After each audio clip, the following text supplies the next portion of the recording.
ನಮಸ್ಕಾರ ಕನ್ನಡ ನಾಡಿಗೆ ಸ್ವಾಗತ. ನಾನು ನವಿತಾ ಜೈನ್. ಬಿಜೆಪಿ ವಿರುದ್ಧ ಬೆಂಗಳೂರಲ್ಲಿ ಕಾಂಗ್ರೆಸ್ ಪ್ರತಿಭಟನೆಯನ್ನ ಮಾಡ್ತಾ ಇದ್ದು ಪ್ರಜಾಪ್ರಭುತ್ವ ಉಳಿಸಿ ಸಂವಿಧಾನ ರಕ್ಷಿಸಿ ಹೆಸರಿನಲ್ಲಿ ಪ್ರತಿಭಟನೆಯನ್ನ ಮಾಡ್ತಾ ಇದೆ. ಕೆಪಿಸಿಸಿ ಕಚೇರಿಯಿಂದ ರಾಜಭವನದವರೆಗೆ ಪಾದಯಾತ್ರೆಯನ್ನ ನಡೆಸ್ತಾ ಇದೆ.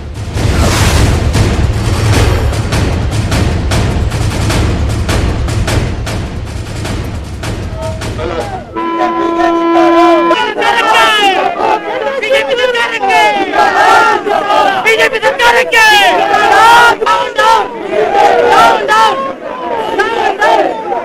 डाउन डाउन बीजेपी सरकार संविधान विरोधी बीजेपी सरकार के संविधान विरोधी बीजेपी सरकार के प्रजाप्रभुत्व कब्जे ಮಾಡುತ್ತಿರುವ बीजेपी सरकार के संविधान विरोधी बीजेपी सरकार के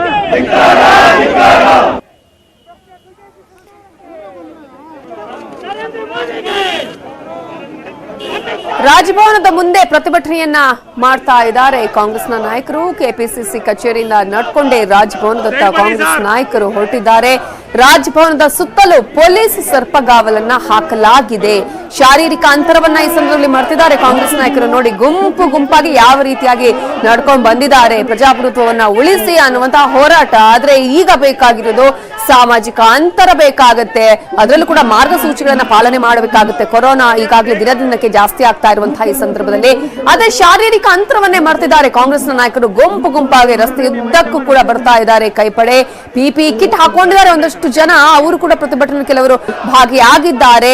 ಏನೋ ಇಂಡಿಯನ್ ಎಕ್ಸ್ಪ್ರೆಸ್ ಸರ್ಕಲ್ ಬಳಿಯೇ ಧರಣಿಯನ್ನ ಕುಳಿತಿದ್ದಾರೆ ಕಾಂಗ್ರೆಸ್ನ ನಾಯಕರು. ರಾಜಭವನದ ಕಡೆ ಹೋಗ್ಬೇಕು, ಬ್ಯಾರಿಕೇಡ್ ತೆಗೀರಿ ಅಂತ ಹೇಳಿ ಪೊಲೀಸ್ ಅಧಿಕಾರಿಗಳ ಬಳಿ ಕೇಳ್ತಾ ಇದ್ದಾರೆ. ಸಿದ್ದರಾಮಯ್ಯ ಅವರು, ಡಿಕೆ ಶಿವಕುಮಾರ್, ಖರ್ಗೆ ಪೊಲೀಸ್ ಅಧಿಕಾರಿಗಳನ್ನ ಬ್ಯಾರಿಕೇಡ್ ತೆಗೀರಿ ಅಂತ ಹೇಳ್ತಾ ಇದ್ದಾರೆ ಕಾಂಗ್ರೆಸ್ನ ನಾಯಕರು. ಪ್ರಜಾಪ್ರಭುತ್ವ ಉಳಿಸಿ ಹೆಸರಲ್ಲಿ ಪ್ರತಿಭಟನೆಯನ್ನ ಹಮ್ಮಿಕೊಳ್ಳಲಾಗಿದೆ. ಬಿಜೆಪಿಯ ವಿರುದ್ಧ ಕಾಂಗ್ರೆಸ್ ಇವತ್ತು ಎಲ್ಲಾ ರಾಜ್ಯಗಳಲ್ಲೂ ಪ್ರತಿಭಟನೆಯನ್ನ ಮಾಡ್ತಾ ಇದೆ. ಸಂವಿಧಾನ ವಿರೋಧಿ ಚಟುವಟಿಕೆಗಳನ್ನ ನಡೆಸ್ತಾ ಇದೆ ಬಿಜೆಪಿ ಅಂತ ಹೇಳಿ, ಅದರಲ್ಲೂ ಕೂಡ ಕಾಂಗ್ರೆಸ್ ಸರ್ಕಾರ ಇದ್ದಂತಹ ಪ್ಲೇಸ್ಗಳಲ್ಲಿ ಆಪರೇಷನ್ ಕಮಲವನ್ನ ನಡೆಸಿ ಸರ್ಕಾರವನ್ನ ಬೀಳಿಸುವಂತಹ ಪ್ರಯತ್ನ. ಇದು ಸಂವಿಧಾನ ವಿರೋಧಿ ಚಟುವಟಿಕೆ ಅಂತ ಹೇಳಿ ಈಗ ಕಾಂಗ್ರೆಸ್ ಇವತ್ತು ಆಲ್ಮೋಸ್ಟ್ ಎಲ್ಲಾ ರಾಜ್ಯಗಳಲ್ಲೂ ಕೂಡ ಬಿಜೆಪಿ ವಿರುದ್ಧ ಪ್ರತಿಭಟನೆ ಮಾಡ್ತಾ ಇದೆ. ಡಿಕೆ ಶಿವಕುಮಾರ್ ಹಾಗೆ ಸಿದ್ದರಾಮಯ್ಯ ಅವರ ನೇತೃತ್ವದಲ್ಲಿ ಇವತ್ತು ಪ್ರತಿಭಟನೆ ನಡೀತಾ ಇದೆ. ಏನಾಗಿದೆ ಬರ್ತಾ ಇದೆಯಲ್ಲ, ನನಗೆ ಗೊತ್ತಿಲ್ಲ, ಅದು ಹೋಗಿದೆ. ಆ ಸಿಗ್ನಲ್ ಬರ ನಾನು ಏನ್ ಮಾಡ್ಲೇಣ.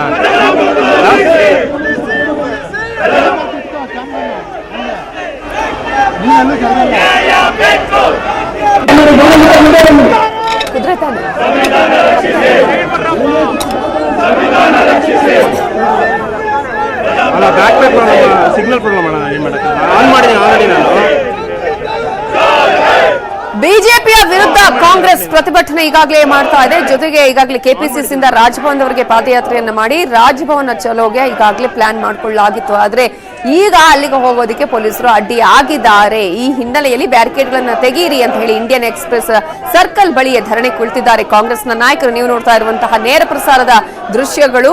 ಧರಣಿಯನ್ನ ಕುಳಿತಾ ಇರುವಂತಹ ಕಾಂಗ್ರೆಸ್ ನಾಯಕರು ನಾವು ರಾಜಭವನದ ಕಡೆಗೆ ಹೋಗ್ಬೇಕು, ಬ್ಯಾರಿಕೇಡ್ ತೆಗೀರಿ ಅಂತ ಹೇಳಿ ಪೊಲೀಸ್ ಅಧಿಕಾರಿಯ ಬಳಿ ಕೇಳ್ಕೊಳ್ತಾ ಇದ್ದಾರೆ. ಅದರಲ್ಲೂ ಸಿದ್ದರಾಮಯ್ಯ, ಡಿಕೆ ಶಿವಕುಮಾರ್, ಮಲ್ಲಿಕಾರ್ಜುನ ಖರ್ಗೆ ಪೊಲೀಸ್ ಅಧಿಕಾರಿಗಳಿಗೆ ಕೇಳ್ತಾ ಇದ್ದಾರೆ ಬ್ಯಾರಿಕೇಡ್ಗಳನ್ನ ತೆಗೀರಿ ಅಂತ ಹೇಳ್ತಾ ಇದ್ದಾರೆ ಕಾಂಗ್ರೆಸ್ನ ನಾಯಕರು. ಯಾಕಂದ್ರೆ ನಾವು ರಾಜಭವನ ಚಲೋ ಹೋಗ್ಬೇಕು, ಅಲ್ಲಿ ಮನವಿಯನ್ನ ಸಲ್ಲಿಸಬೇಕು. ಯಾಕಂದ್ರೆ ಈಗಾಗಲೇ ಒಂದು ರೀತಿಯಾದಂತಹ ಪ್ರಜಾಪ್ರಭುತ್ವ ಉಳಿಸುವಂತಹ ಪ್ರಯತ್ನಗಳಾಗಬೇಕಾಗತ್ತೆ. ಯಾಕಂದ್ರೆ ಪ್ರಜಾಪ್ರಭುತ್ವ ವಿರೋಧಿ ಕೆಲಸಗಳು ಬಿಜೆಪಿಯಿಂದ ಆಗ್ತಾ ಇದೆ. ಕಾಂಗ್ರೆಸ್ ನೇತೃತ್ವದಲ್ಲಿರುವಂತಹ ಸರ್ಕಾರಗಳು ಏನಿದೆಯಲ್ಲ ಅವೆಲ್ಲವನ್ನು ಆಪರೇಷನ್ ಕಮಲದ ಮೂಲಕ ಆ ಸರ್ಕಾರವನ್ನ ಬೀಳಿಸುವಂತಹ ಪ್ರಯತ್ನ ಕೇಂದ್ರ ಸರ್ಕಾರದ ಕಡೆಯಿಂದ ಆಗ್ತಾ ಇದೆ. ಹಾಗಾಗಿ ಈ ರೀತಿಯಾದಂತಹ ಹೋರಾಟವನ್ನ ಇವತ್ತು ಹಮ್ಮಿಕೊಳ್ಳಲಾಗಿದೆ. ಅದರಲ್ಲೂ ಕೂಡ ಈಗಾಗಲೇ ಡಿಕೆ ಶಿವಕುಮಾರ್, ಸಿದ್ದರಾಮಯ್ಯ ಅವರ ನೇತೃತ್ವದಲ್ಲಿ ಈಗಾಗಲೇ ಎಲ್ಲರೂ ಕೂಡ ಈಗ ಪ್ರತಿಭಟನೆಯಲ್ಲಿ ಪಾಲ್ಗೊಂಡಿದ್ದಾರೆ. ಇಡೀ ವಿಶ್ವ ಗೌರವಿಸುವಂತಹ ನಮ್ಮ ಪ್ರಜಾಪ್ರಭುತ್ವವನ್ನು ನಾಶ ಮಾಡಲು ಹೊರಟಿರುವ ಮೋದಿಯವರಿಗೆ ಧಿಕ್ಕಾರ ಅಂತ ಹೇಳಿ ಈಗಾಗಲೇ ಡಿಕೆ ಶಿವಕುಮಾರ್ ಹಾಗೆಯೇ ಸಿದ್ದರಾಮಯ್ಯ ಅವರು ಕೂಡ ಈಗ ಪ್ರತಿಭಟನೆ ಇರೋದನ್ನು ಗಮನಿಸಬಹುದು. ಅಧಿಕಾರದ ದುರಾಸೆಗೆ ಯಾವ ರೀತಿಯಾಗಿ ಅಸಂವಿಧಾನಿಕ ನೀತಿಯನ್ನ ಅಲ್ಲಿ ಮಾಡಲಾಗ್ತಾ ಇದೆ ಅಂತ ಹೇಳಿ ಘೋಷಣೆಗಳನ್ನ ಕೂಗಲಾಗ್ತಾ ಇದೆ.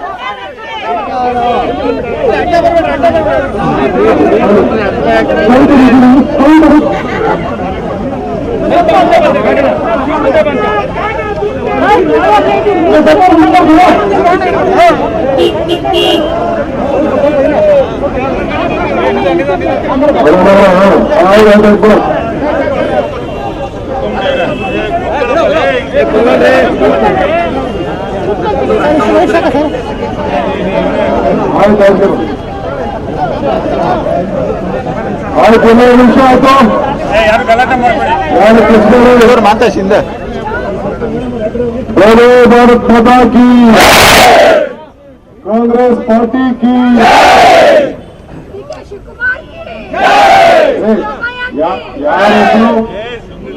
ಯಾವ ವ್ಯಕ್ತಿತ್ವ ಜನಗಳ ಯಾವ ಶಿವಕುಮಾರ್ ಬಗ್ಗೆ ಇಲ್ಲ, ಯಾರಿಗೂ ಇಲ್ಲ. ಸುಮ್ಮನೆ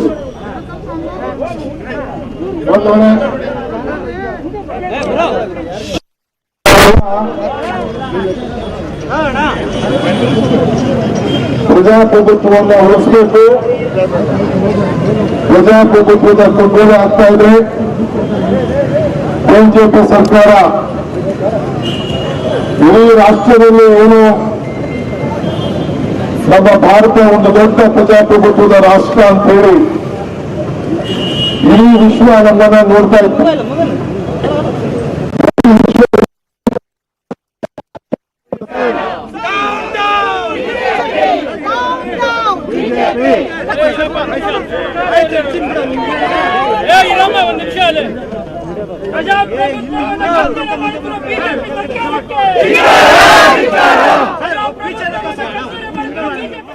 ಪ್ರಜಾಪ್ರಭುತ್ವ ಯಾವ ರೀತಿಯಾಗಿದೆ ಭಾರತದಲ್ಲಿ ಅನ್ನೋದನ್ನ ಇಡೀ ವಿಶ್ವವೇ ಭಾರತದ ಪ್ರಜಾಪ್ರಭುತ್ವವನ್ನ ನೋಡ್ತಾ ಇತ್ತು. ಆದ್ರೆ ಅದನ್ನ ಈಗ ಒಂದ್ ರೀತಿಯಲ್ಲಿ ಅದಕ್ಕೆ ಅವಮಾನ ಮಾಡುವ ರೀತಿಯಲ್ಲಿ, ಅಸಂವಿಧಾನಿಕ ರೀತಿಯಲ್ಲಿ ಈಗ ಕೇಂದ್ರ ಸರ್ಕಾರ ನಡೆದುಕೊಳ್ತಾ ಇದೆ ಅನ್ನೋದನ್ನ ನಿಟ್ಟಿನಲ್ಲಿ ಪ್ರತಿಭಟನೆಯನ್ನ ಮಾಡಲಾಗ್ತಾ ಇದೆ. ಕಾಂಗ್ರೆಸ್ ಈಗ ಪ್ರತಿಭಟನೆಯನ್ನ ಹಮ್ಮಿಕೊಂಡಿದೆ. ಇದರ ಬಗ್ಗೆ ಮಾತನಾಡೋದಕ್ಕೆ ನಮ್ಮ ಜೊತೆ ಈಗ ವಿಧಾನ ಪರಿಷತ್ ಸದಸ್ಯರಾಗಿರುವಂತಹ ತೇಜಸ್ವಿನಿ ರಮೇಶ್ ಅವರೀಗ ಫೋನ್ ಸಂಪರ್ಕದಲ್ಲಿದ್ದಾರೆ. ತೇಜಸ್ವಿನಿ ರಮೇಶ್ ಅವರೇ, ಈಗ ಒಂದು ರೀತಿಯಲ್ಲಿ ಪ್ರಜಾಪ್ರಭುತ್ವಕ್ಕೆ ಅವಮಾನ ಮಾಡುವಂತಹ ರೀತಿಯಲ್ಲಿ ಅಥವಾ ಅಸಂವಿಧಾನಿಕ ರೀತಿಯಲ್ಲಿ ಬಿಜೆಪಿ ನಡ್ಕೊಳ್ತಾ ಇದೆ ಅಂತ ಹೇಳಿ ಪ್ರತಿಭಟನೆಯನ್ನ ಮಾಡಲಾಗ್ತಾ ಇದೆ. ಇವತ್ತು ಬೇರೆ ಬೇರೆ ರಾಜ್ಯಗಳು ಸೇರಿದಂತೆ ಕರ್ನಾಟಕದಲ್ಲೂ ಕೂಡ ಏನ್ ಹೇಳಕ್ ಬಯಸ್ತೀರಾ? ಅದು ಕಾಂಗ್ರೆಸ್ ಪಕ್ಷದ ಅತ್ಯಂತ ಸಂಕುಚಿತ ಮನೋಭಾವವನ್ನು ತೋರಿಸ್ತಾ ಇದೆ. ಇವತ್ತು ಕರ್ನಾಟಕ ರಾಜ್ಯಕ್ಕೆ 1 ವರ್ಷ ತುಂಬಿದೆ. ಇಡೀ ಕರ್ನಾಟಕದ ಎಲ್ಲ ಜನತೆ ಇವತ್ತು ಬೆಳಿಗ್ಗೆ ತಾವು ನೋಡ್ತಾ ಇದ್ರಿ, ಅಂತರ ಜಾಲದ ಮೂಲಕ ನಾವೇನ ಕಾರ್ಯಕ್ರಮವನ್ನ ಮಾಡಿದ್ವಿ.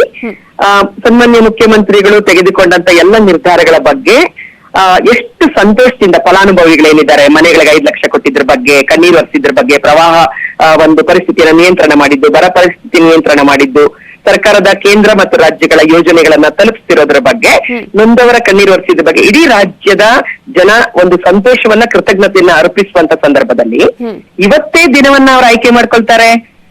ಇಷ್ಟು ಚೀಪ್ ಪಾಲಿಟಿಕ್ಸ್.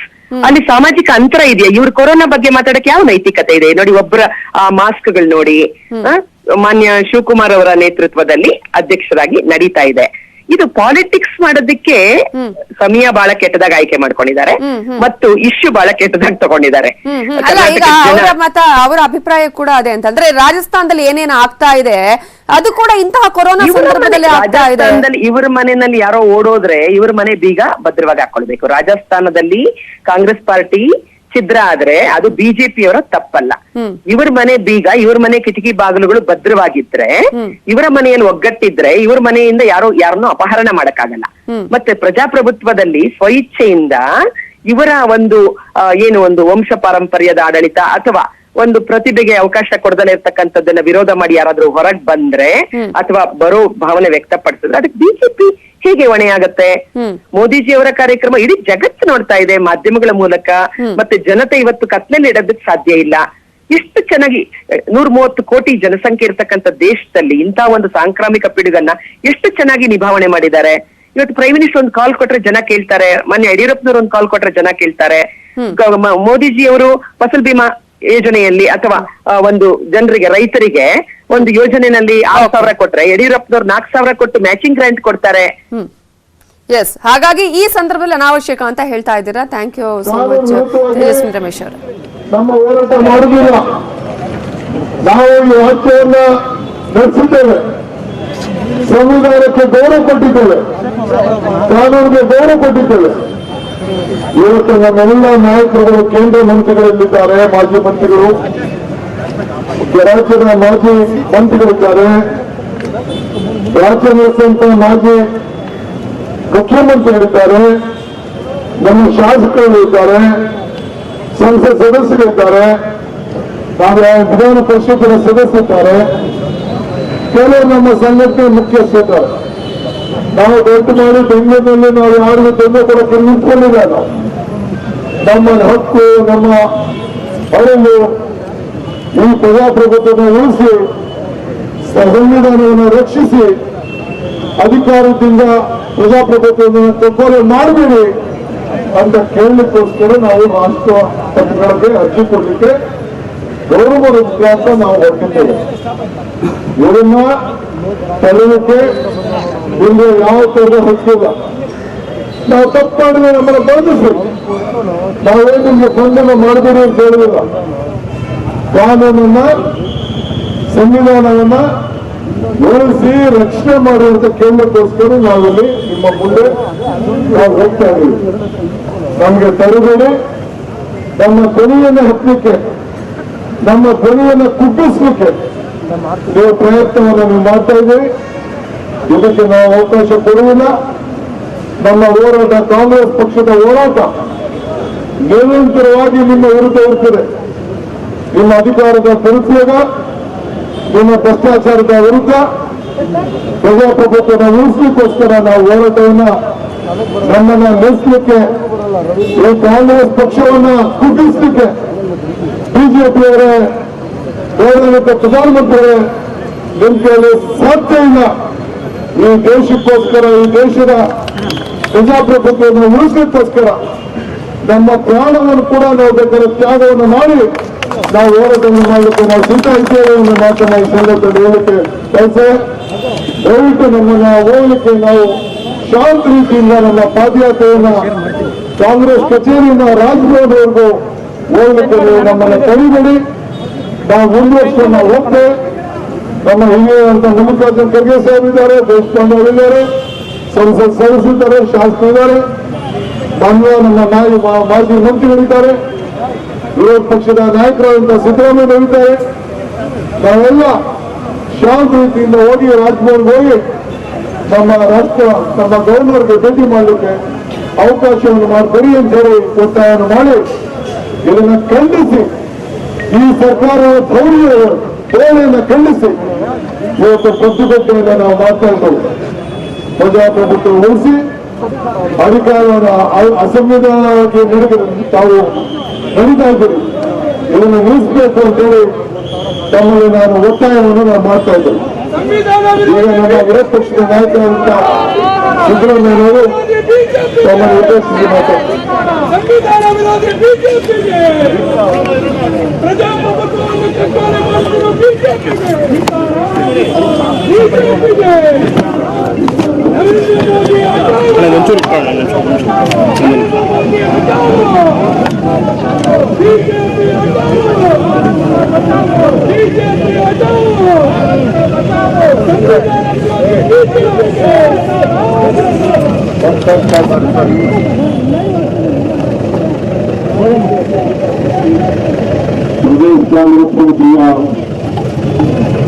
ಅಧ್ಯಕ್ಷರು, ಎಲ್ಲ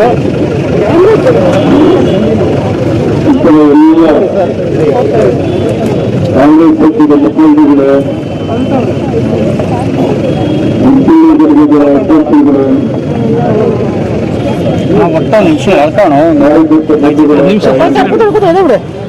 ಹಾಗೂ ಮಾಧ್ಯಮದ ಗೆಳೆಯರೇ,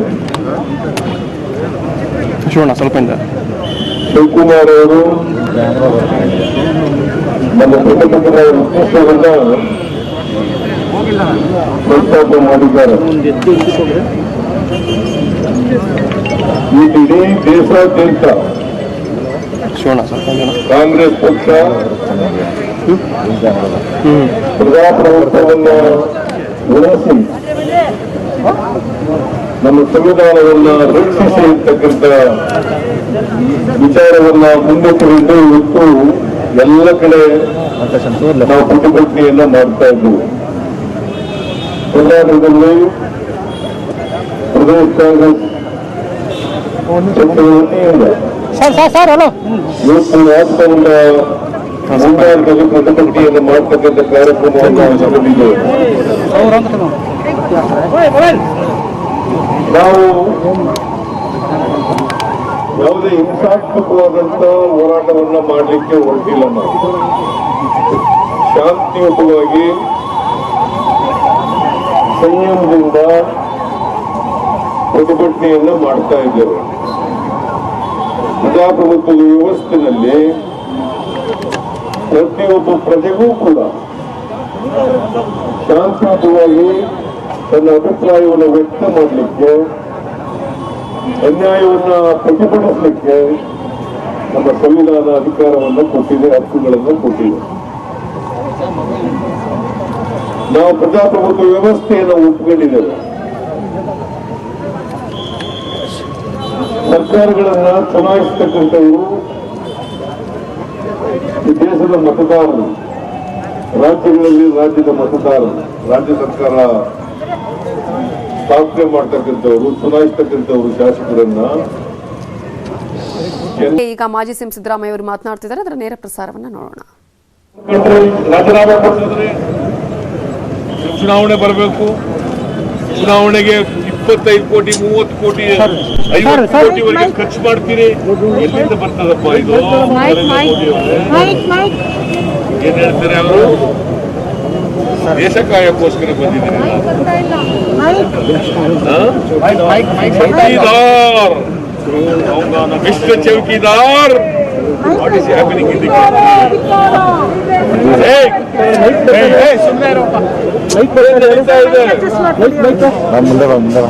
ಕೋಟ್ಯಾಂತರ ರೂಪಾಯಿ ಖರ್ಚು ಮಾಡಿದ್ರಲ್ಲ, ಎಲ್ಲಿಂದ ಬಂತು ಹಣ?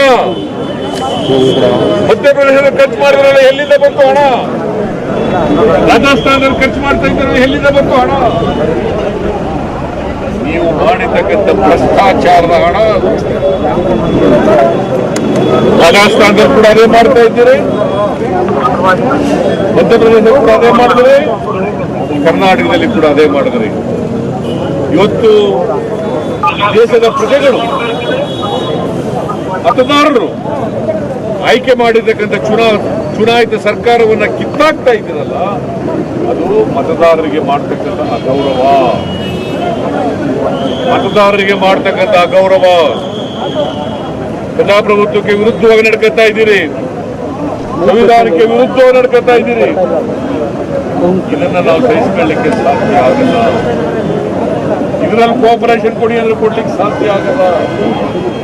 ಅದಕ್ಕೋಸ್ಕರ ಈ ಪ್ರತಿಭಟನೆ. ಪೊಲೀಸ್ನವರು ಬಿಟ್ಟು ನಮ್ಮ ಮೇಲೆ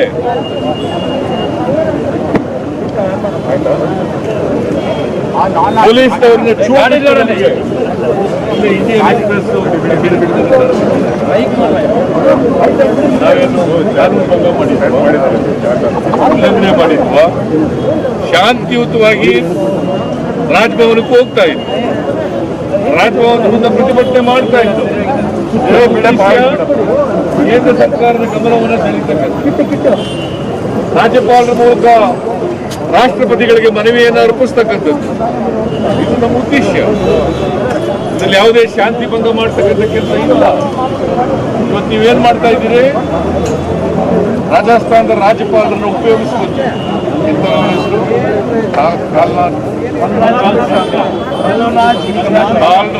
ಕಲಾರಾಜ್ ಮಿಶ್ರಾ ಅವರು ಪಾಪ ಕೇಂದ್ರ ಸರ್ಕಾರದ ಏಜೆಂಟ್ ಅಂತ ಓದ್ತಿರ್ತಾ ಇದ್ದಾರೆ.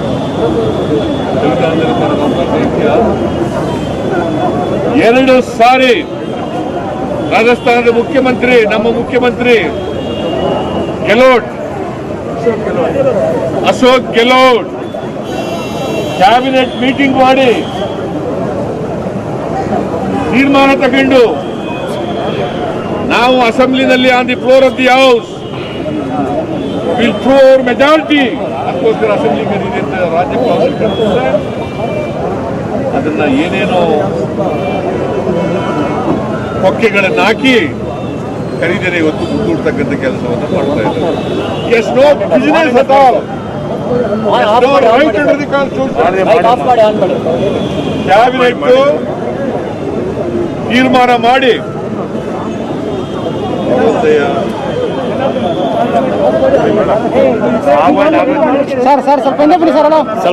ಕ್ಯಾಬಿನೆಟ್ ತೀರ್ಮಾನ ಮಾಡಿದ ಮೇಲೆ ಕೌನ್ಸಿಲ್ ಆಫ್ ಮಿನಿಸ್ಟರ್ಸ್ ತೀರ್ಮಾನ ಮಾಡಿದ ಮೇಲೆ ಅವ್ರು ಏನ್ ತೀರ್ಮಾನ ಮಾಡ್ತಾರೆ ಅವರಂತ ನಡ್ಕೋಬೇಕಾಗಿರ್ತಕ್ಕಂಥದ್ದು ಸಂವಿಧಾನಬದ್ಧವಾದಂತ ಕರ್ತವ್ಯ ರಾಜ್ಯಪಾಲರಿಗೆ. ಇವತ್ತು ರಾಜ್ಯಪಾಲರು ಬಿಜೆಪಿಯವರಿಗೆ ಬೆಂಬಲ ಕೊಡ್ಲಿಕ್ಕೆ ಸಹಾಯ ಮಾಡ್ಲಿಕ್ಕೆ ಹೊರಟಿದ್ದಾರೆ. ಪಾದಯಾತ್ರೆ ಮೂಲಕ ಹೊರಟಿದ್ರು. ಆದ್ರೆ ಈಗ ಇಂಡಿಯನ್ ಎಕ್ಸ್ಪ್ರೆಸ್ ಸರ್ಕಲ್ ಬಳಿಯೇ ಅವರನ್ನ ತಡೆಯಲಾಗಿದೆ. ಈಗ ಧರಣಿ ಕುಳಿತು ಅಲ್ಲೇ ಕಾಂಗ್ರೆಸ್ ನಾಯಕರು ಮಾತನಾಡ್ತಾ ಇದ್ದಾರೆ. ರಾಜಭವನದ ಕಡೆ ಹೋಗ್ಬೇಕು, ಬ್ಯಾರಿಕೇಡ್ ತೆಗೀರಿ ಅಂತ ಹೇಳಿದ್ರು. ಆದ್ರೆ ಯಾವುದಕ್ಕೂ ಕೂಡ ಅಲ್ಲಿ ಆಸ್ಪದವನ್ನ ಕೊಡಲಿಲ್ಲ. ಈ ಹಿನ್ನೆಲೆಯಲ್ಲಿ ಈಗ ಮಾತನಾಡ್ತಿದ್ದಾರೆ.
ಪೊಲೀಸರು ವಶಕ್ಕೆ ಪಡೆದುಕೊಂಡಿದ್ದಾರೆ.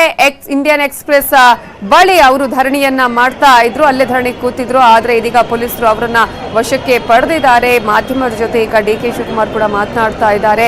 ಅಸಂವಿಧಾನಿಕವಾಗಿ ನಡೆದುಕೊಳ್ತಾ ಇದೆ, ಬಿಜೆಪಿ ಸಂವಿಧಾನ ವಿರೋಧಿಯಾಗಿ ನಡೆದುಕೊಳ್ತಾ ಇದೆ, ಸಂವಿಧಾನ ಉಳಿಸಿ ಅನ್ನುವಂತಹ ನಿಟ್ಟಿನಲ್ಲಿ ನಾವು ಇವತ್ತು ಪಾದಯಾತ್ರೆಯನ್ನ ಮಾಡುವುದಿದ್ವಿ, ರಾಜಭವನಕ್ಕೆ ಹೋಗಿ ಮನವಿಯನ್ನ ಸಲ್ಲಿಸುವವರಿದ್ವಿ, ಅದಕ್ಕೂ ಕೂಡ ಅಡ್ಡಿಯನ್ನ ಪಡಿಸಿದ್ದಾರೆ. ಈಗಾಗಲೇ ಇಂಡಿಯನ್ ಎಕ್ಸ್ಪ್ರೆಸ್ ಬಳಿಯೇ ನಮ್ಮನ್ನ ತಡೆದಿದ್ದಾರೆ. ಶಾಂತಿಯುತವಾದ ಪ್ರತಿಭಟನೆಯನ್ನು ನಾವಿವತ್ತು ಮಾಡ್ತಾ ಇದ್ವಿ. ಇವೆಲ್ಲವೂ ಕೂಡ ಹತ್ತಿಕ್ಕುವಂತಹ ಪ್ರಯತ್ನ, ಯಾವುದೇ ಕಾರಣಕ್ಕೂ ಕೂಡ ಕಾಂಗ್ರೆಸ್ ಇದನ್ನೆಲ್ಲ ಸಹಿಸಿಕೊಳ್ಳೋದಕ್ಕೆ ಸಾಧ್ಯವೇ ಇಲ್ಲ ಅನ್ನುವಂತಹ ವಿಚಾರವನ್ನು ಹೇಳಿದ್ದಾರೆ. ಈಗ ಕಾಂಗ್ರೆಸ್ನ ಮುಖಂಡರನ್ನ ಈಗ ಪೊಲೀಸರು ವಶಕ್ಕೆ ಪಡೆದಿರುವಂತಹ ದೃಶ್ಯಗಳನ್ನ ನೀವು ನೋಡ್ತಾ ಇದ್ದೀರಾ. ಈಗಾಗಲೇ ಅವರನ್ನ ಬಸ್ಗಳ ಮೂಲಕ ಕರ್ಕೊಂಡು ಹೋಗಲಾಗ್ತಾ ಇದೆ, ವಶಕ್ಕೆ ಪಡೆದಿದ್ದಾರೆ. ಈಗ ಪೊಲೀಸರು ಇಂಡಿಯನ್ ಎಕ್ಸ್ಪ್ರೆಸ್ ಬಳಿ ಅವರನ್ನ ತಡೆದಿದ್ದಾರೆ. ಯಾವುದೇ ಕಾರಣಕ್ಕೂ ರಾಜಭವನಕ್ಕೆ ಹೋಗದ ಹಾಗೆ ಈಗ ಎಲ್ಲಾ ರೀತಿಯಾದಂತಹ ಭದ್ರತೆಗಳನ್ನ ಕೈಗೊಳ್ಳಲಾಗಿತ್ತು. ಡಿ. ಶಿವಕುಮಾರ್ ಅವರ ನೇತೃತ್ವದಲ್ಲಿ ಎಲ್ಲಾ ಮುಂಜಾಗ್ರತಾ ಕ್ರಮಗಳನ್ನು ತೆಗೆದುಕೊಳ್ಳಲಾಗಿತ್ತು. ಅಲ್ಲಿಯೇ ಅವರನ್ನ ತಡೆಯಲಾಗಿದೆ. ಅಲ್ಲಿಯೇ ಧರಣಿಯನ್ನ ಮಾಡಿ ಮಾತನಾಡಿದ್ದಾರೆ ಡಿ.ಕೆ. ಶಿವಕುಮಾರ್. ಹಾಗೆಯೇ ಮಾಜಿ ಸಿಎಂ ಸಿದ್ದರಾಮಯ್ಯ ಅವರು ಈಗ ಪೊಲೀಸರು ಅವರನ್ನ ವಶಕ್ಕೆ ಪಡೆದಿದ್ದಾರೆ.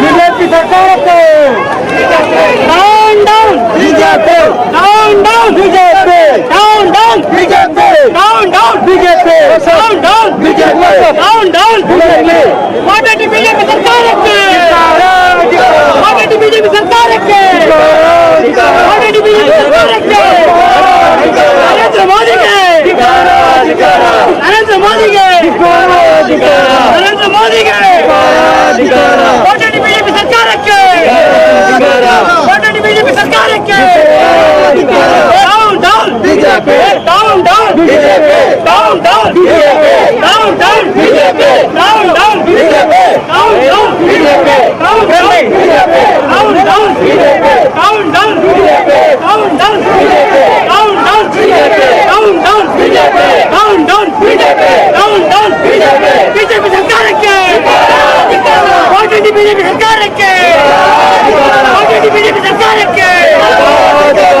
ಬಿಜೆಪಿ ಸರ್ಕಾರಕ್ಕೆ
ಬಿಜೆಪಿ ಸರ್ಕಾರಕ್ಕೆ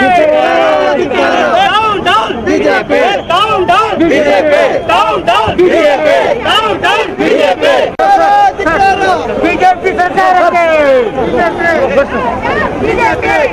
ಬಿಜೆಪಿ ಸರ್ಕಾರಕ್ಕೆ down down BJP down down BJP down down BJP down down BJP down down BJP down down BJP ವಾಟೆಟಿ ಬಿಜೆಪಿ ಸರ್ಕಾರಕ್ಕೆ ವಾಟೆಟಿ ಬಿಜೆಪಿ ಸರ್ಕಾರಕ್ಕೆ ವಾಟೆಟಿ ಬಿಜೆಪಿ ಸರ್ಕಾರಕ್ಕೆ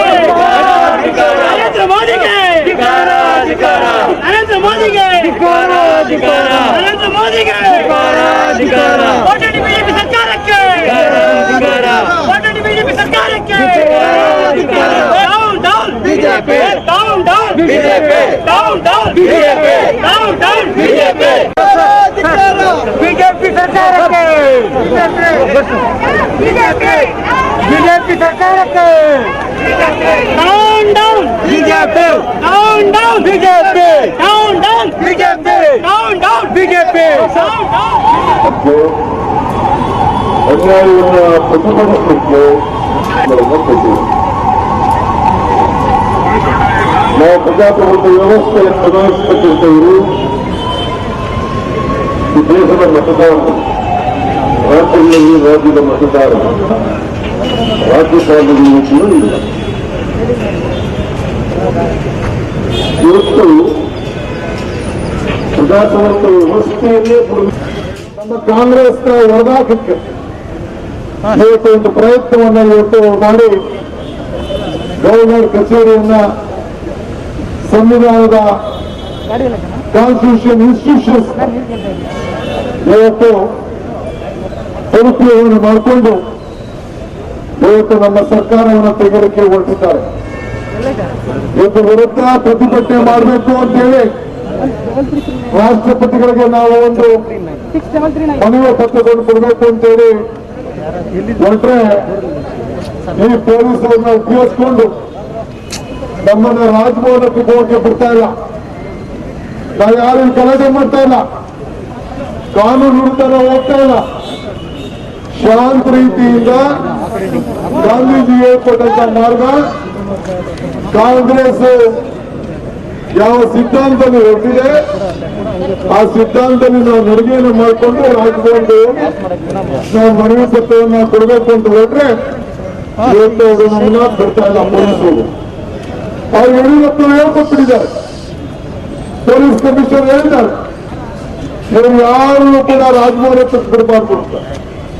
ನಾನು ಹೇಳ್ತಾ ಇದ್ದೀನಿ ಪೊಲೀಸ್ ಅವ್ರಿಗೆ, ನಾವು ಇಲ್ಲಿ ಯಾರು ಟೆರರಿಸ್ಟ್ ಯಾರು ಇದ್ದಾರೆ, ನಾವು ಯಾರು ಕೂಡ ಕಾನೂನು ವಿರುದ್ಧವಾಗಿ ನಮ್ಮ ಹೋರಾಟ ಮಾಡುವುದಿಲ್ಲ. ನಾವು ಈ ರಾಜ್ಯವನ್ನ ನಡೆಸಿದ್ದೇವೆ, ಸಂವಿಧಾನಕ್ಕೆ ಗೌರವ ಕೊಟ್ಟಿದ್ದೇವೆ, ಕಾನೂನಿಗೆ ಗೌರವ ಕೊಟ್ಟಿದ್ದೇವೆ.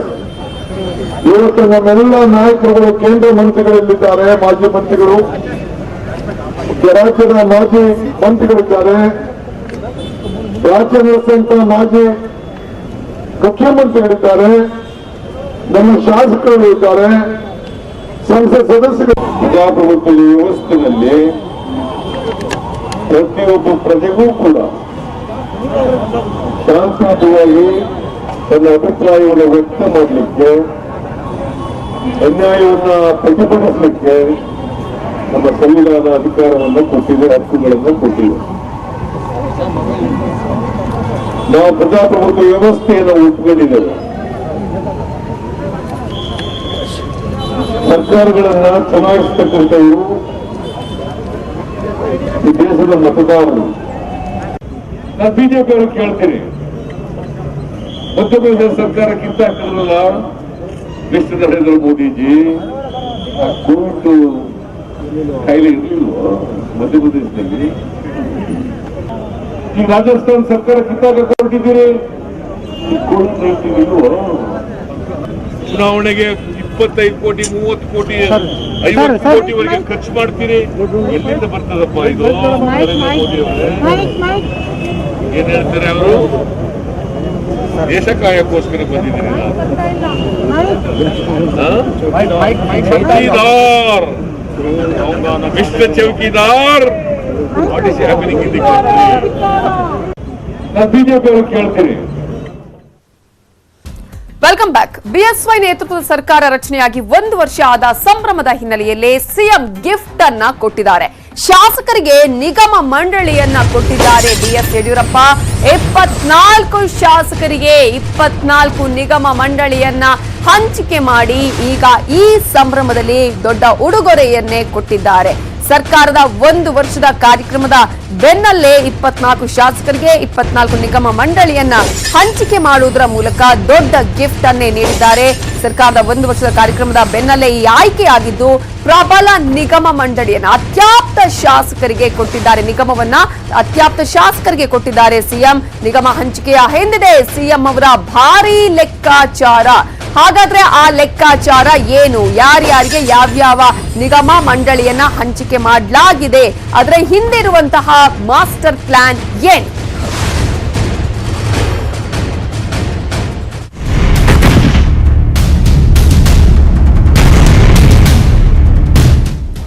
ನಿಗಮ ಮಂಡಳಿಯನ್ನೇನೋ ಹಂಚಿಕೆ ಮಾಡಿದ್ದಾರೆ, ಆ ಮೂಲಕ ಗಿಫ್ಟ್ ಅನ್ನ ಕೊಟ್ಟಿದ್ದಾರೆ. ಆದ್ರೆ ಅದರ ಹಿಂದಿರುವಂತಹ ಲೆಕ್ಕಾಚಾರ ಏನು? ಯಾವ ರೀತಿಯಾದಂತಹ ಪ್ಲಾನ್ ಅನ್ನ ಮಾಡ್ಕೊಂಡಿದ್ದಾರೆ ಬಿಎಸ್ವೈ ಅಂತ ನೋಡೋದಾದ್ರೆ, ನಿಗಮ ಕೊಟ್ಟು ಬಂಡಾಯ ಶಮನವನ್ನ ಮಾಡ್ತಿದ್ದಾರ ಸಿಎಂ ಬಿಎಸ್ವೈ.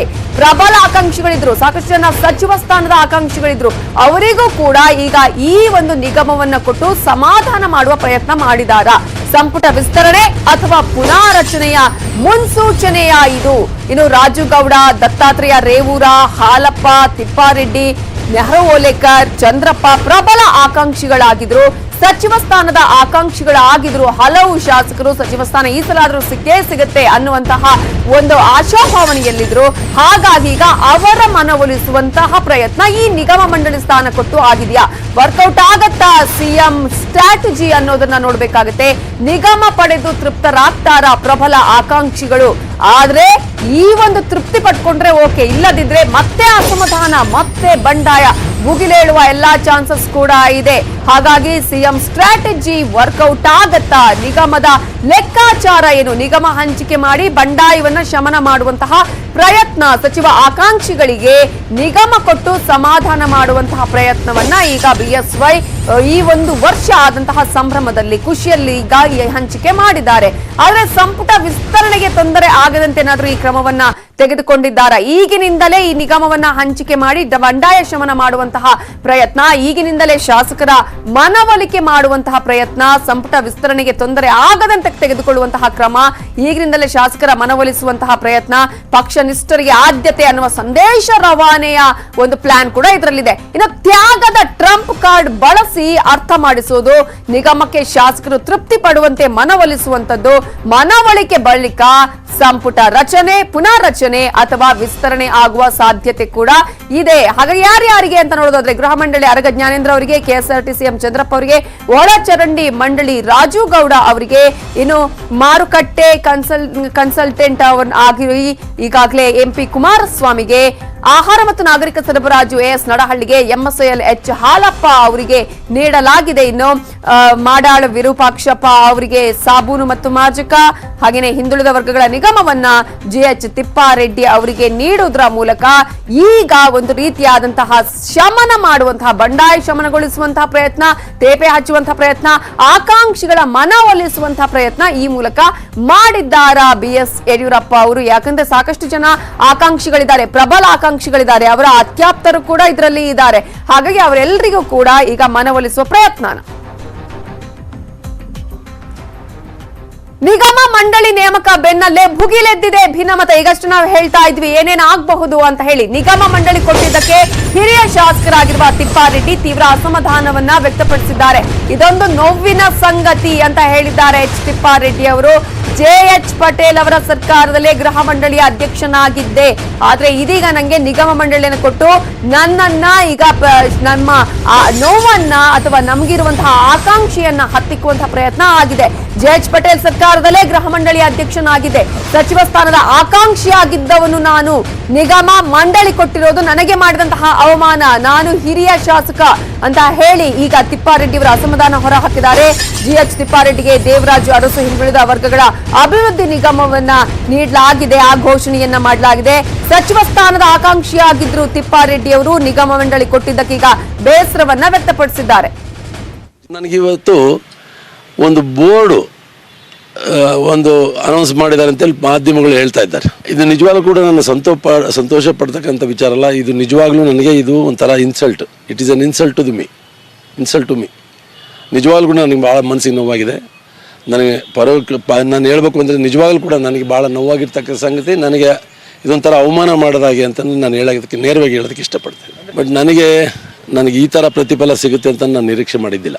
ನನಗೆ ನಿಜವಾಗ್ಲೂ ಕೂಡ ಇದು ಬಹಳ ಮನಸ್ಸಿಗೆ ನೋವಾಗಿರ್ತಕ್ಕಂಥ. ನನಗಿವತ್ತು ಇದು ತಿಪ್ಪಾರೆಡ್ಡಿ ಅವರ ಮಾತಾದ್ರೆ, ಇನ್ನು ನಾನು ಯಾವುದೇ ರೀತಿಯ ನಿಗಮ ಮಂಡಳಿಯನ್ನ ಕೇಳಿರ್ಲಿಲ್ಲ, ಮಂತ್ರಿ ಮಂಡಲದಲ್ಲಿ ಸ್ಥಾನ ಕೊಡಿ ಅಂತ ಕೇಳ್ತೇನೆ ಅಂತ ಮತ್ತೊಬ್ಬರು ಅಸಮಾಧಾನವನ್ನ ಹೊರಹಾಕಿದ್ದಾರೆ. ಅವರು ಶಿವನಗೌಡ ನಾಯ್ಕ್. ನಾನು ನಿಗಮ ಮಂಡಳಿಯ ವಿಚಾರವನ್ನ ಪ್ರಸ್ತಾಪ ಮಾಡಿರ್ಲಿಲ್ಲ, ಮಂತ್ರಿ ಮಂಡಲದಲ್ಲಿ ಸ್ಥಾನ ಬೇಕು ಅಂತ ಕೇಳ್ತೇನೆ, ಈಗಲೂ ಕೂಡ ಅದನ್ನೇ ಹೇಳ್ತೀನಿ ನಾನು ಅಂತ ಅಸಮಾಧಾನ ಹೊರಹಾಕಿದ್ದಾರೆ.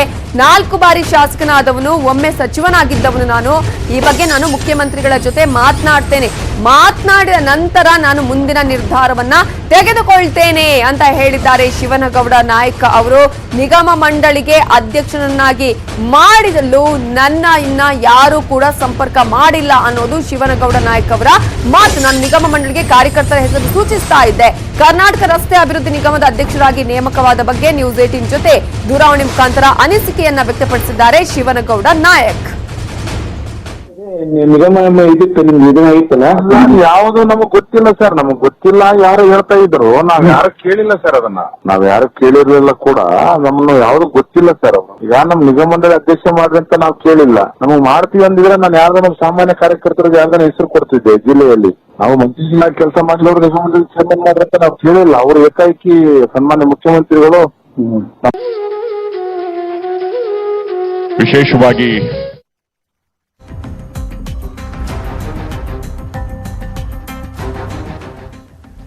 ತಿಪ್ಪಾರೆಡ್ಡಿ ಮತ್ತು ಶಿವನಗೌಡ ನಾಯಕ ಅಸಮಾಧಾನವನ್ನ ವ್ಯಕ್ತಪಡಿಸಿದೆ. ಇನ್ನು ಕೆಲವರಿಗೆ ಇದು ಖುಷಿಯ ವಿಚಾರ, ಇದು ಸಂತಸದ ವಿಚಾರ. ನಿಗಮ ಮಂಡಳಿ ನೇಮಕಕ್ಕೆ ಎಎಸ್ ಪಾಟೀಲ್ ನಡಹಳ್ಳಿ ಸಂತಸ ವ್ಯಕ್ತಪಡಿಸಿದ್ದಾರೆ. ಸರ್ಕಾರ ಪಕ್ಷ ಬಲಪಡಿಸಲು ನಾವೆಲ್ಲ ಕೈ ಜೋಡಿಸಿದ್ದೇವೆ, ಗುರುತಿಸಿ ನಮ್ಮನ್ನ ನೇಮಕ ಮಾಡಿರೋದು ಸಂತಸ ತಂದಿದೆ ಅಂತ ಹೇಳಿ ನಡಹಳ್ಳಿ ಹೇಳಿದ್ದಾರೆ. ಸರ್ಕಾರ ಹಾಗೆಯೇ ಪಕ್ಷ ಬಲಪಡಿಸೋದಕ್ಕೆ ನಾವೆಲ್ಲರೂ ಕೂಡ ಕೈ ಜೋಡಿಸಿದ್ದೇವೆ. ಈಗ ನನ್ನನ್ನ ಗುರುತಿಸಿದ್ದಾರೆ, ನೇಮಕ ಮಾಡಿರೋದು ನನಗೆ ಸಂತಸವನ್ನ ತಂದಿದೆ ಅಂತ ಹೇಳಿದ್ದಾರೆ ಎಸ್ ಪಾಟೀಲ್ ನಡಹಳ್ಳಿ ಅವರು. ಕರ್ನಾಟಕ ರಾಜ್ಯ ಆಹಾರ ನಿಗಮದ ನೂತನ ಅಧ್ಯಕ್ಷರಾಗಿ ಎಸ್ ಪಾಟೀಲ್ ನಡಹಳ್ಳಿ ಅವರು ಪ್ರತಿಕ್ರಿಯೆ ಕೊಟ್ಟಿದ್ದು, ವಿಜಯಪುರ ಜಿಲ್ಲೆಯ ಮುದ್ದೇಬಿಹಾಳದಲ್ಲಿ ಈಗಾಗಲೇ ಬಿಜೆಪಿ ಶಾಸಕರಾಗಿರುವಂತಹ ನಡಹಳ್ಳಿ ಅವರು ಪ್ರತಿಕ್ರಿಯೆಯನ್ನ ಕೊಟ್ಟಿದ್ದಾರೆ. ನನಗೆ ಸಂತಸ ತಂದಿದೆ, ಪಕ್ಷ ನನ್ನನ್ನ ಗುರುತಿಸಿದೆ ಅನ್ನುವ ವಿಚಾರವನ್ನ ಹೇಳಿದ್ದಾರೆ.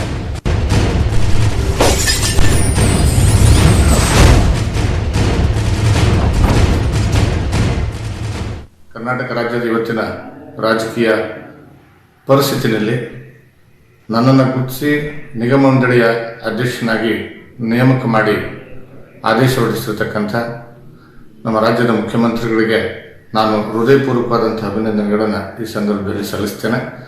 ಅದೇ ರೀತಿಯಾಗಿ ನಮ್ಮ ಪಕ್ಷದ ರಾಜ್ಯಾಧ್ಯಕ್ಷರಿಗೆ, ಪಕ್ಷದ ರಾಷ್ಟ್ರೀಯ ಮತ್ತು ರಾಜ್ಯದ ಎಲ್ಲ ನಾಯಕರುಗಳು ಕೂಡ ಈ ಸಂದರ್ಭದಲ್ಲಿ ನಾನು ನನ್ನ ಅಭಿನಂದನೆಗಳನ್ನು ಸಲ್ಲಿಸಿ, ಜೊತೆಯಲ್ಲಿ ನಾನು ಭಾರತೀಯ ಜನತಾ ಪಕ್ಷದ ನಾನೊಬ್ಬ ಸಾಮಾನ್ಯ ಕಾರ್ಯಕರ್ತನಾಗಿ ಸದಾ ದುಡಿತೇನೆ ಅಂತ ಹೇಳಿ ಈ ಸಂದರ್ಭದಲ್ಲಿ ಹೇಳಿಕೆ ಬಯಸ್ತೇನೆ.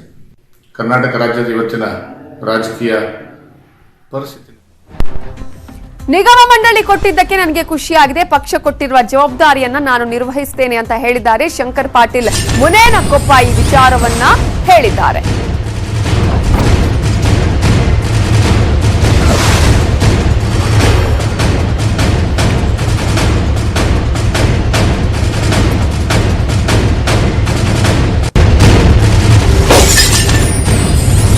ನಿಗಮ ಮಂಡಳಿ ಕೊಟ್ಟಿದ್ದಕ್ಕೆ ನನಗೆ ಖುಷಿಯಾಗಿದೆ ಎನ್ನುವ ವಿಚಾರವನ್ನ ಹೇಳಿದ್ದಾರೆ. ಪಕ್ಷ ಕೊಟ್ಟಿರುವ ಜವಾಬ್ದಾರಿಯನ್ನ ನಾನು ನಿರ್ವಹಿಸ್ತೇನೆ ಅಂತ ಹೇಳಿ ಶಂಕರ್ ಪಾಟೀಲ್ ಮುನೇನಕೊಪ್ಪ ತನ್ನ ಸಂತಸವನ್ನ ಹಂಚಿಕೊಂಡಿದ್ದಾರೆ. ಹಿಂದಿನೂ ಕೂಡ ನನಗೆ ರಾಜ್ಯದ ಒಬ್ಬ ಮುಖ್ಯಮಂತ್ರಿಗಳ ಸರ್ಕಾರದ ಅಡಿಯಲ್ಲಿ ಮುಖ್ಯಮಂತ್ರಿಗಳ ಸಂಸದೀಯ ಕಾರ್ಯದರ್ಶಿಯಾಗಿ 1 ವರ್ಷ ಕೆಲಸವನ್ನು ಮಾಡಿದ್ದೆ. ಈಗ ಮತ್ತೆ ಧಾರವಾಡ ಜಿಲ್ಲೆಗೆ ನವಲಗುಂದ ವಿಧಾನಸಭಾ ಕ್ಷೇತ್ರಕ್ಕೆ ಕರ್ನಾಟಕ ರಾಜ್ಯದ ಒಂದು ನಿಗಮದ ಸ್ಥಾನವನ್ನು ಇವತ್ತು ಕಲ್ಪಿಸಿಕೊಟ್ಟಿದ್ದಾರೆ. ಗ್ರಾಮಾಂತರ ಜಿಲ್ಲೆಗೆ ಮಂತ್ರಿ ಸ್ಥಾನ ಕೊಡಬೇಕು ಅನ್ನೋಂಥದ್ದು ಈ ಭಾಗದ ಅನೇಕ ಕಾರ್ಯಕರ್ತರ ಒಂದು ಬೇಡಿಕೆಯಾಗಿತ್ತು. ಇವತ್ತು ಮತ್ತೆ ಒಂದು ನಿಗಮದ ಜವಾಬ್ದಾರಿಯನ್ನು ಸರ್ಕಾರ ಮತ್ತು ನಮ್ಮ ನಾಯಕರು ವಹಿಸಿದ್ದಾರೆ. ಯಾವುದೇ ಜವಾಬ್ದಾರಿ ಕೊಟ್ಟರೂ ಕೂಡ ನಾನೊಬ್ಬ ಶಾಸಕನಿಗಿಂತ ಒಬ್ಬ ಕಾರ್ಯಕರ್ತನಾಗಿ ಕೆಲಸವನ್ನು ಹಿಂದಿನಿಂದ ಕೂಡ ನಾನು ಮಾಡ್ತಾ ಬಂದಿದ್ದೆ. ನಾನು ಯಾವತ್ತೂ ಕೂಡ ಸಚಿವನಾಗಬೇಕು ವೈಯಕ್ತಿಕವಾಗಿ ಬಯಸ್ತೇನಲ್ಲ. ನನ್ನ ಶಾಸಕನ ಮಾಡಿರ್ತಕ್ಕಂಥವ್ರು ಜನ. ಶಾಸಕರಾದ ಮೇಲೆ ನಮ್ಮ ಪಕ್ಷದ ಏನು ನಮ್ಮ ಅನೇಕ ಕಾರ್ಯಕರ್ತರ ಒಂದು ಬೇಡಿಕೆಯಾಗಿತ್ತು. ಗ್ರಾಮಾಂತರ ಜಿಲ್ಲೆಗೆ ಭಾರತೀಯ ಜನತಾ ಪಕ್ಷದಿಂದ ಒಂದು ಅವಕಾಶ ಸಿಗಬೇಕು ಅನ್ನೋದು ಕಾರ್ಯಕರ್ತರ ಒಂದು ಅಭಿಲಾಷೆ ಕೂಡ. ಈ ರೀತಿ ಜವಾಬ್ದಾರಿಯನ್ನು ಕೊಟ್ಟಿರ್ತಕ್ಕಂಥ ಸರ್ಕಾರಕ್ಕೂ ನಮ್ಮ ಪಕ್ಷದ ಎಲ್ಲ ನಾಯಕರಿಗೂ ಕೂಡ ನನ್ನ ಹೃತ್ಪೂರ್ವಕವಾದ. ಇವೆಲ್ಲದರ ಬಗ್ಗೆ ಡೀಟೇಲ್ಸ್ ಕೊಡೋದಕ್ಕೆ ನಮ್ಮ ರಿಪೋರ್ಟರ್ ಶ್ರೀನಿವಾಸ್ ಹಳಕಟ್ಟಿ ಈಗ ಫೋನ್ ಸಂಪರ್ಕದಲ್ಲಿದ್ದಾರೆ. ಶ್ರೀನಿವಾಸ್ ಹಳಕಟ್ಟಿ, 24 ಶಾಸಕರಿಗೆ 24 ನಿಗಮ ಮಂಡಳಿ ಈಗ ಹಂಚಿಕೆ ಮಾಡಲಾಗಿದೆ. ಒಂದಷ್ಟು ಅಸಮಾಧಾನ ಈಗಾಗಲೇ ಕಾಣಿಸ್ತಾ ಇದೆ. ಬಂಡಾಯ ಭುಗಿಲೇಳುವ ಸಾಧ್ಯತೆಗಳು ಎಷ್ಟರ ಮಟ್ಟಿಗೆ ಕಾಣಿಸ್ತಾ ಇದೆ, ಅಥವಾ ಇದನ್ನು ಕೊಟ್ಟ ಮೇಲೆ ಶಮನ ಆಗುವ ಪ್ರಯತ್ನಗಳು ಆಗಬಹುದಾ? ಕವಿತಾ, ಪ್ರಮುಖವಾಗಿ ಯಡಿಯೂರಪ್ಪನವರು ಇವತ್ತೇನು ನಿಗಮ ಮಂಡಳಿ ಅಧ್ಯಕ್ಷರ ನೇಮಕಾತಿಯನ್ನ ಏನ್ ಮಾಡಿ ಆದೇಶ ಹೊರಡಿಸಿದ್ದಾರೆ, ಈ ಆದೇಶದ ಒಂದು ಪ್ರತಿ ನೋಡಿದಾಗ 24 ಜನ ಬಿಜೆಪಿ ಶಾಸಕರಿಗೆ, ಅದರಲ್ಲೂ ಕೂಡ ನಾವು ಗಮನಿಸಬೇಕಾಗಿರ್ತಕ್ಕಂಥ ಅಂಶ ಅಷ್ಟೇ, 24 ಜನ ಶಾಸಕರು ಕೂಡ ಮೂಲ ಬಿಜೆಪಿಗರು ಅಂತ ಹೇಳಿ. ಆದ್ರೆ ಮೂಲ ಬಿಜೆಪಿಗರಿಗೆ ಒಂದು ನಿಗಮ ಮಂಡಳಿ ನೇಮಕದಲ್ಲಿ ಒಂದು ಪ್ರಮುಖವಾಗಿರ್ತಕ್ಕಂಥ ಸ್ಥಾನಮಾನವನ್ನು ಯಡಿಯೂರಪ್ಪ ಅವರು ಕೊಟ್ಟಿದ್ದಾರೆ. ಅಂದ್ರೆ ಆಗಸ್ಟ್ ಒಂದು ಮೊದಲ ವಾರದಲ್ಲಿ, ಆಗಸ್ಟ್ ತಿಂಗಳಲ್ಲಿ ಏನು ಸಂಪುಟ ಪುನರ್ರಚನೆ ಅಥವಾ ವಿಸ್ತರಣೆ ಆಗಿದ್ದೇ ಆದಲ್ಲಿ ನಮಗೂ ಕೂಡ ಮಂತ್ರಿ ಸ್ಥಾನ ಬೇಕು ಅಂತಕ್ಕಂಥ ಒಂದು ಒತ್ತಡವನ್ನ ಲಾಬಿಯನ್ನ ಮಾಡಿದವರು ಕೂಡ ಈ ಒಂದು ಪಟ್ಟಿಯಲ್ಲಿದ್ದಾರೆ. ಪ್ರಮುಖವಾಗಿ ಬಂಡಾಯ ಸಭೆಗಳನ್ನು ಮಾಡಿದ ಶಾಸಕರು ಕೂಡ ಈ ಒಂದು ಪಟ್ಟಿಯಲ್ಲಿದ್ದಾರೆ ಮತ್ತು ಸಚಿವ ಸ್ಥಾನಕ್ಕಾಗಿ ಸಾಕಷ್ಟು ಲಾಬಿ ಮಾಡಿರ್ತಕ್ಕಂಥ ಶಾಸಕರು ಇದರಲ್ಲಿದ್ದಾರೆ. ಪ್ರಮುಖವಾಗಿ ರಾಜ್ಕುಮಾರ್ ತೇಲ್ಕೂರ್ ಆಗಿರ್ಬಹುದು ಮತ್ತು ಚಂದ್ರಪ್ಪ ಆಗಿರ್ಬಹುದು, ನೆಹರು ಓಲೇಕಾರ್ ಸೇರಿದಂತೆ ಕೆಲವು, ದತ್ತಾತ್ರೇಯ ಪಾಟೀಲ್ ರೇವೂರು ಸೇರಿದಂತೆ ಕೆಲವೊಂದು ಜನ, ರಾಜೀವ್ ಗೌಡ ಸೇರಿದಂತೆ ಕೆಲವೊಂದು ಜನ ಏನ್ ಮಾಡಿದ್ರು, ಬಂಡಾಯ ಎದ್ದು ಅಸಮಾಧಾನಗೊಂಡು ಸಭೆಗಳನ್ನು ಕೂಡ ಮಾಡ್ತಾ ಇದ್ರು. ನಮ್ಮನ್ನು ಕೂಡ ಒಂದು ಪ್ರಾಂತ ಭಾಗದಲ್ಲಾಗಿರ್ಬೋದು, ವಿಭಾಗೀಯ ಭಾಗದಲ್ಲಾಗಿರ್ಬೋದು, ಜಾತಿವಾರ ಆಗಿರ್ಬೋದು, ನಮ್ಮನ್ನ ಸಚಿವರನ್ನಾಗಿ ಪರಿಗಣಿಸಬೇಕು ಅಂತಕ್ಕಂಥ ಒಂದು ಒತ್ತಡವನ್ನ ವಿವಿಧ ಮೂಲಗಳಿಂದ ಕೂಡ ಲಾಬಿಯನ್ನ ಮಾಡಿದ್ರು. ಆದ್ರೂ ಕೂಡ ಅಂತಿಮವಾಗಿ ಇವರು ಸಚಿವ ಸ್ಥಾನ ಪಡೆಯಲು ವಿಫಲವಾಗಿದ್ರು. ಹೀಗಾಗಿ ಆಗಸ್ಟ್ ನಲ್ಲಿ ಸಚಿವ ಸಂಪುಟ ಪುನರಚನೆ ವಿಸ್ತರಣೆ ಆಗಿದ್ದೆ ಆದಲ್ಲಿ ಆ ಸಂದರ್ಭದಲ್ಲಿ ಮತ್ತೆ ಇವರು ಅಸಮಾಧಾನ ಬಂಡಾಯ ಏಳಬಾರ್ದು ಅಂತಕ್ಕಂಥ ಒಂದು ಕಾರಣದಿಂದನೇ ಯಡಿಯೂರಪ್ಪನವರು ಬುದ್ಧಿವಂತಿಕೆ ಉಪಯೋಗಿಸಿ, ತಮ್ಮ ರಾಜಕೀಯ ಚಾಣಾಕ್ಷತೆಯನ್ನು ಉಪಯೋಗಿಸಿ ಈ ಒಂದು ಪಟ್ಟಿಯನ್ನು ಬಿಡುಗಡೆ ಮಾಡಿದೆ ಅಂತ ಹೇಳ್ಬೋದು. ಆದ್ರೆ ಎಲ್ಲೋ ಒಂದ್ ಕಡೆ ಕೆಲವೊಂದು ಜನ ಶಾಸಕರು ನಿಗಮ ಮಂಡಳಿ ಸಿಕ್ಕಿದ್ರು ಕೂಡ ಮತ್ತೆ ನಮಗೆ ಸಚಿವ ಸ್ಥಾನ ಬೇಕು ಅಂತಕ್ಕಂಥ ಒಂದು ಒತ್ತಡವನ್ನ ಪಟ್ಟನೆ ಹಿಡಿದಿದ್ದಾರೆ ಅಂತಕ್ಕಂಥದ್ದು. ಹೀಗಾಗಿ ಮುಂಬರ್ತಕ್ಕಂಥ ದಿವಸದಲ್ಲೂ ಕೂಡ ಈ ನಿಗಮ ಮಂಡಳಿಯನ್ನು ಕೊಟ್ಟಿದ್ದಕ್ಕೆ ಮಾತ್ರ ಒಂದು ಬಂಡಾಯ ಶಮನ ಆಯಿತು ಅಂತ ಅನ್ನೋದಕ್ಕಿಂತ ಸಂಪುಟ ಪುನರಚನೆ ಅಥವಾ ವಿಸ್ತರಣೆ ಆಗಿರ್ತಕ್ಕಂಥ ಸಂದರ್ಭದಲ್ಲೂ ಕೂಡ ಮತ್ತೆ ಇವರು ಅಸಮಾಧಾನ ಹೇಳ್ಬೋದು, ಬಂಡೇರ್ತಕ್ಕಂಥ ಸಾಧ್ಯತೆ ಕೂಡ ಇದೆ ಅಂತ ಹೇಳ್ಬೋದು. Navita, thank you Srinivas Halakatti ಡೀಟೇಲ್ಸ್ಗೆ.